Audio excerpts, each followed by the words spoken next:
미국이 한국과 대만을 동시에 방어할 수 있으려면 핵과 재래식 전력에 대한 투자를 크게 늘려야 한다는 미국 전문가의 주장이 나왔습니다. 브루스 베넷 랜드 연구소 선임연구원은 지난 24일 외교안보 전문지 내셔널 인터레스트 기고에서 현재 미국은 한국, 대만과 다른 동맹을 전부 동시에 방어할 군사력이 부족하다며 미국이 동북아시아에서 동맹과 파트너를 방어하려면 분에 더 투자하고 동맹과 협력을 강화할 필요가 있다고 밝혔습니다. 베넷 선임연구원은 미국의 적들이 군사력을 대폭 강화하려고 하는 가운데 미국은 기존 군사력을 유지하는데도 어려움을 겪고 있다면서 미국이 핵과 재래식 전력의 양과 질을 모두 크게 증강해야 한다고 주장했습니다. 그는 미국이 중국의 위협에 대응하려면 동맹의 도움이 필요하다면서 하지만 미국이 동맹과 파트너의 국가 안보를 지원하지 않는 한 필요한 동맹과 파트너를 얻지 못할 것이라고 지적했습니다. 그는 트럼프 전 대통령이 대선에서 승리할 경우 차기 정부 국가안보보좌관으로 거론되는 엘브리지 콜비 전 미국 국방부 전략개발 담당 부차관보의 최근 언론과의 인터뷰를 거론하면서 일각에서는 미국이 한국에 대한 안보 지원을 크게 줄이고 북한을 상대로 안보를 유지할 책임을 한국에 맡겨야 한다고 생각한다고 말했습니다. 그는 주한미군의 주 임무는 중국 억제로 전환해야 하며 중국이 한반도에 직접 개입할 경우에만 한국을 지원해야 한다고 주장했습니다. 이어 하지만 그렇게 하면 미국이 중국을 상대할 때 한국이 미국을 돕지 않게끔 할 수 있고 그것은 미국의 이익에 반할 것이라며 동맹은 미국의 안보뿐만 아니라 공동의 안보를 달성하기 위해 고안된 것이라고 강조했습니다. 그는 미국과 동맹이 각자의 군사력을 대폭 강화하고 서로의 역량을 통합하기 위해 긴밀히 협력해야 한다고 당부했습니다. 데니 로이 미국 동서연구소 선임연구원도 현지 시간 23일 내셔널 인터레스트에 기고한 글에서 세계 15위권 경제 대국인 한국을 잃는다면 미국의 글로벌 이익에도 큰 타격이라며 이같이 지적했습니다. 로이 연구원은 한국의 중국과의 전쟁에 필요한 대규모 미군이 주둔하고 있는 것은 아니다며 오산과 군산 공군기지에 수십 대의 F-16 전투기가 있지만 한국에 주둔하고 있는 대부분의 미군은 대만의 협이나 남중국해 시나리오와 관련이 없는 육군 보병과 포병이라고 반박했습니다. 이어 한국보다 대만을 방어하는 것이 미국의 국익에 더 중요하지 않다며 세계 15위권 경제 대국이자 중국과 가까운 이웃 국가인 한국을 잃는다면 미국의 글로벌 이익에도 큰 타격을 입을 것이라고 강조했습니다. 또한 로이 연구원은 한국에서의 방어가 북한만 상대하는 것이라는 콜비의 평가는 지나치게 단순화한 것이라고 꼬집었습니다. 장기적으로 북한은 중국에 지배될 가능성이 있으며 이런 가운데 한국도 미국 진영에서 중국으로 이동하게 되면 아시아 태평양 지역에서 미국의 전략적 입지에 부정적인 결과를 가져올 수 있다는 게 그의 관측입니다. 한국이 자체 방어 차원에서 핵무장 보유를 고려하겠다는 콜비 전 차관보의 입장에도 부정적 의견을 내놓았습니다. 무엇보다 한국 국민들은 한국 정부가 폭탄 개발에 필수적인 핵폭발 실험에 반대할 것이라고 주장했습니다. 또한 핵무장 보유는 한반도에서 핵전쟁 발생 가능성이 줄어들기는커녕 오히려 더 커지는 역효과를 발생시킬 것이라고 경고했습니다. 나아가 한국이 핵무장을 하면 일본도 핵무장을 할 것이 거의 확실하다고 못 박았습니다. 하지만 국제현실은 냉혹합니다. 역사를 보면 미국은 우리나라를 2번이나 버렸던 나라입니다. 태프트 가스라 밀약이 첫 번째이고 에치슨 선언이 두 번째입니다. 미국이 우리나라를 버린 것이 직접적 원인이 아닐 수는 있으나 첫 번째 버림으로 일제강점기를 겪었고 두 번째 버림으로 6.25 전쟁을 겪었습니다. 국익을 위해 2번이나 우리나라를 버린 미국이 세 번째 버리지 않으리란 보장이 없습니다. 바뀐 국제현실 속에서 미국이 북한보다는 중국을 견제할 목적으로 주한미군을 두고 있다는 것은 여러 보고서에서 확인할 수 있습니다. 또한 미국 의회가 2019년 국방수권법을 통해 주한미군 규모를 대통령이 임의로 감축하지 못하도록 하는 내용이 통과되었다는 점은 트럼프 마음대로 주한미군 철수나 감축이 쉽지 않다는 것을 보여줍니다. 특히 콜비 전 부차관보는 이런 시기에 한국군으로 전시작전권을 이양해야 한다고 말합니다. 우리나라 보수 진영에서 반대해온 전시작전권 전환을 오히려 미국 보수 진영은 강하게 요구하고 있습니다. 또한 그는 북한 위협의 대비 방안으로 한국의 핵무장을 배제하지 않는다고도 했습니다. 이러한 미국 공화당의 트럼프와 측근들의 주한미군 철수, 핵무장의 용인, 전시작전권 이양반한 요구를 오히려 자주국방력 제고의 기회로 삼아야 할지도 모릅니다. 주변국인 중국, 러시아는 기존의 핵보유국이고 북한은 실질적 핵보유국입니다. 일본은 핵무기 원료인 재처리된 플루토늄과 기술을 보유하고 있습니다. 자주국방력 제고는 국익에 해당되므로 여야가 따로 있을 수 없습니다. 과거 박정희 대통령의 번개사업을 통한 핵무기 개발 노력이 있었고 노무현 대통령도 강력한 자주국방 정책을 펼쳤었습니다. 나라를 지킬 무기를 스스로 개발하고 나라를 지킬 작전권을 스스로가 가지고 있어야 하는 것은 너무나도 당연합니다. 언제까지 남에게 전쟁이 나면 우리를 지휘해주고 지켜달라고 할 수는 없기 때문입니다.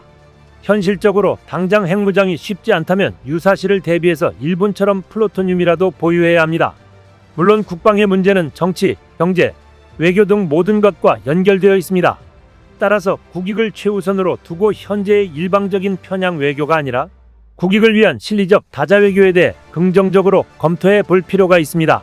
그러면서 콜비 전 부차관보가 가장 정확하게 지적한 부분은 중국, 북한, 러시아의 위협이 커지는 상황에서 미국의 군사력이 여러 대규모 전쟁을 동시에 치를 만큼 강하지 않다는 점에 주목한 것이라고 짚고 있는 점입니다. 때문에 미국도 선택과 집중을 해야 하는 상황임에는 틀림없습니다.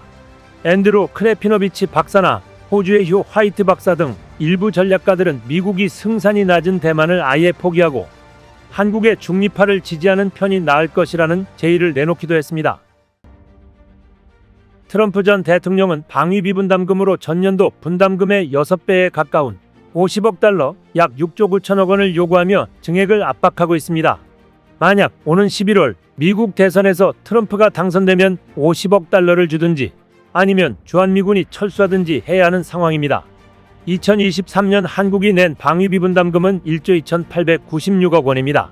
주한미군 주둔 비용의 일부를 한국 정부가 나눠내는 돈이 방위비 분담금입니다.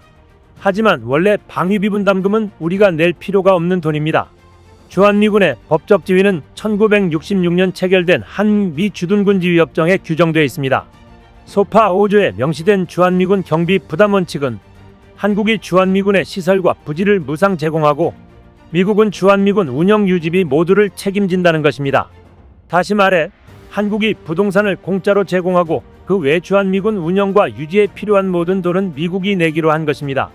1990년대 들어서 쌍둥이 적자로 경제 형편이 어려워지자 1991년 미국은 한국과 방위비 분담 특별협정을 체결. 원래 미국이 모두 내야 할 주한미군 운영유지비의 일부를 한국에 떠넘겼습니다. 미군이 주둔하면서 주둔비를 받는 나라는 전범국인 독일과 일본입니다. 일본과 독일은 전후 재건 과정에서 재침을 막기 위해 평화헌법과 군사활동 제한이 가해졌습니다. 이로 인해 미국 등 동맹국들과의 국방협력에서 방위비를 분담하게 되었습니다. 반면 한국은 전범국이 아니라 일본의 침략 전쟁에 강점당한 피해국입니다. 2023년까지 한국이 미국에 지불한 방위비 분담금은 18조 원에 달합니다.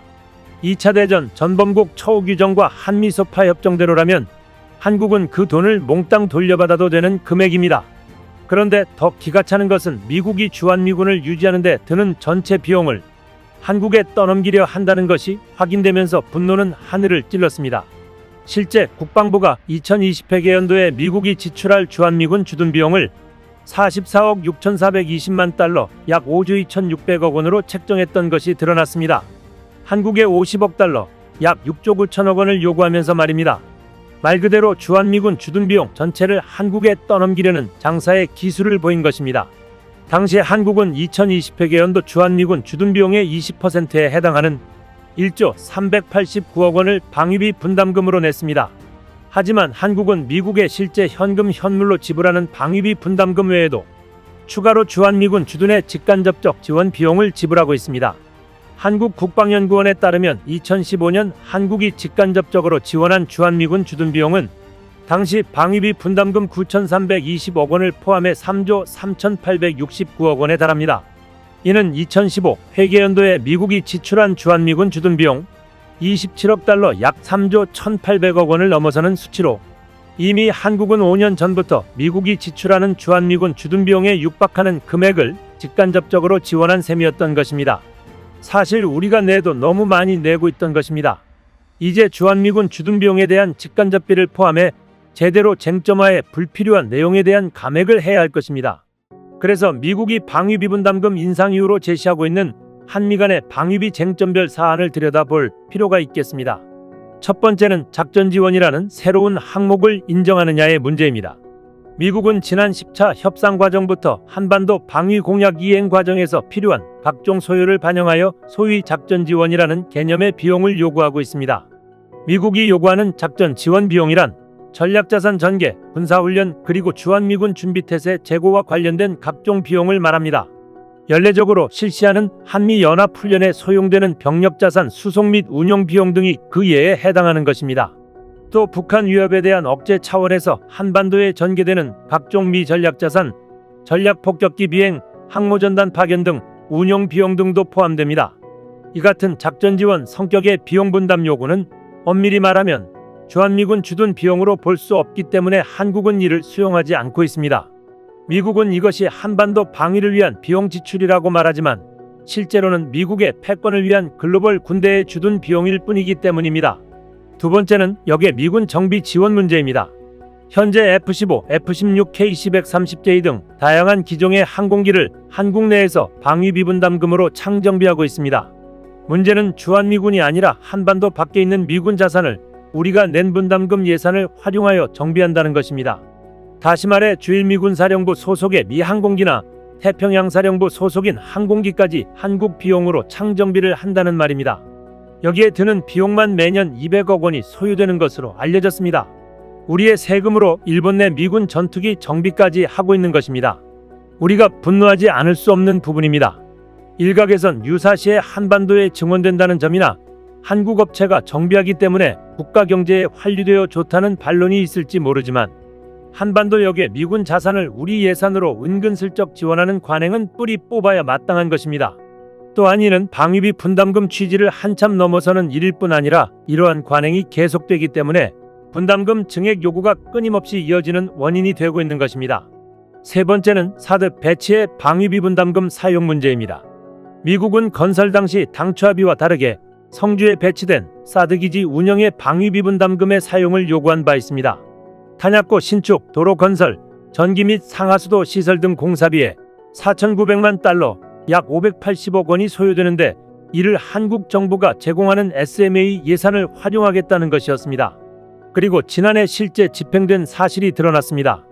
2021년 미국이 성주 사드 레이더에 전력을 제공하는 상업전력시설 설치 공사비로 방위비 분담금 미국 측 보유 미집행연금 약 1,900만 달러, 약 225억 원을 사용했다는 사실이 보도됐습니다. 미국의 필요에 의해 가져다 놓은 사드를 한국이 부지까지 빌려줬는데 한국의 세금으로 비용까지 되는 것은 한미 소파 위반입니다. 우리 정부는 당시 이에 대해 부정적인 입장을 피력했지만 정부가 바뀌면서 사용할 수 있음을 기정사실화하고 있습니다. 이렇게 여타의 다른 이유로 방위비 분담금을 많이 뜯어가면서도 여기저기 우리가 모르는 곳에 관행처럼 우리 세금이 쓰였던 것이 사실입니다. 특히 쟁점화되고 있는 세 가지가 모두 아시아 태평양 지역에서 커져오는 중국을 막기 위한 수단으로 이용되고 있었던 것입니다.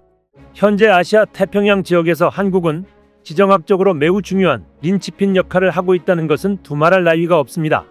미국 입장에서도 한국 방어는 핑계일 뿐 급부상하는 중국을 막는데 전략적인 거점 확보가 필요한 상황인 것입니다. 바꿔 말하면 요충지인 한국에 주둔하는 미군이 내야 할 부지 비용이 천문학적으로 올랐다는 이야기입니다. 때문에 토지 임대료로만 따져도 우리가 오히려 받아도 더 받아야 하는 입장입니다. 국력에 따라 비용을 더 내야 하는 것이 아니라 전략적 중요도에 따라 분담금의 입장을 상정하는 게 협상 관례이기 때문입니다. 미국 역시 이를 모를 리 없습니다. 그들도 세계 곳곳에 미군을 배치함에 있어 전략적 중요도에 따라 감축 또는 확대를 결정하기 때문입니다. 한국에 미국의 전략무기들을 계속 배치하려고 하는 이유도 여기에 있습니다. 특히 미국이 중국과의 군사적 충돌 시 실질적인 공세 전력으로 직접적인 공격을 가할 전투병력은 한국뿐이라는 것을 알고 있기에 한국과의 동맹을 매우 중요하게 생각하는 것입니다. 한국이 전범국도 아닌데 전시작전권을 쉽게 이양하지 않는 것도 이런 복합적 이유가 있을 것으로 보입니다. 다시 말해 한국은 미국의 여느 국가들보다 매우 높은 대우를 받아야 함에도 불구하고 분담금에 있어서 너무 많은 돈을 지불해왔다는 말입니다. 우리가 소파에 근거하여 주한미군 주둔을 위한 재반 무상 지원, 토지 무상 공여, 기지 주변 정비, 각종 세금 면제 등만 해도 3조 원, 카투사 병력 지원과 평택 험프리스 기지 건설 비용 부담 등도 10조 원을 넘나드는 수준입니다. 게다가 지난 10년간 우리가 미국으로부터 구매한 무기도입 비용만 27.6조 원, 244억 달러에 달합니다. 한국의 세금이 주한미군에 줄줄 새고 있었습니다. 이제 주한미군은 거꾸로 주둔비를 내든 철수하든 한 가지를 골라야 할 것입니다. 이상 시온TV였습니다.